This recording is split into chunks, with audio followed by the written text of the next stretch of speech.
Jom kita tengok benda best dekat Costco. AMG Petronas Formula 1 4D puzzle. Ada Petronas 50 tahun. Memang lawa kereta dia. $34. Pyrex punya set ni untuk 18 piece macam ni. Boleh simpan banyak makanan. Kedap udara $25. Hair dryers Dyson Supersonic datang dengan semua attachment $490. Scooter electric Phantom A10 $400. PCI by power ni 5070 AMD Ryzen 7 $1,600 lepas sale. Tupperware punya set ada color macam tu atau color macam ni 32 Tupperware lepas sale $55. Nissan Skyline GTR 1400 piece. Skyline yang sebenar memang terbaik $120.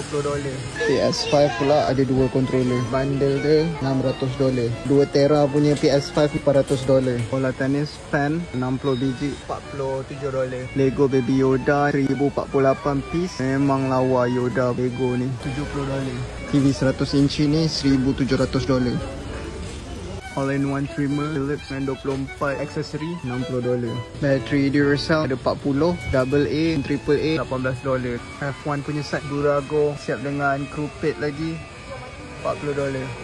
Hot Wheel T-Rex Transporter siap datang dengan 8 kereta $55. Pokemon punya figure Pikachu Charizard $75. Insta360 bundle dah ada semua benda ni $550. Bola keranjang Wilson $20. Philips Norelco dengan travel case, charging stand, cleaning station lagi $150.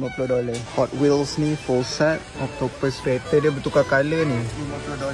Sony punya headphone 1000X M5 $350. Mario Kart punya Lego ada 1900 piece $145. Bose headphone ni $330.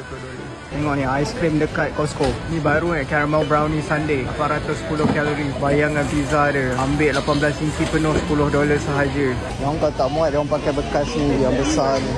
Senang nak angkut TV ke. Yang ada guna benda ni untuk angkut sofa ni. Benda yang aku suka isi minyak kat Costco ni sebab dia ada benda tu. Jadi aku boleh tarik ke belah sini. Benda tu isi minyak sampai ke sini. Senang.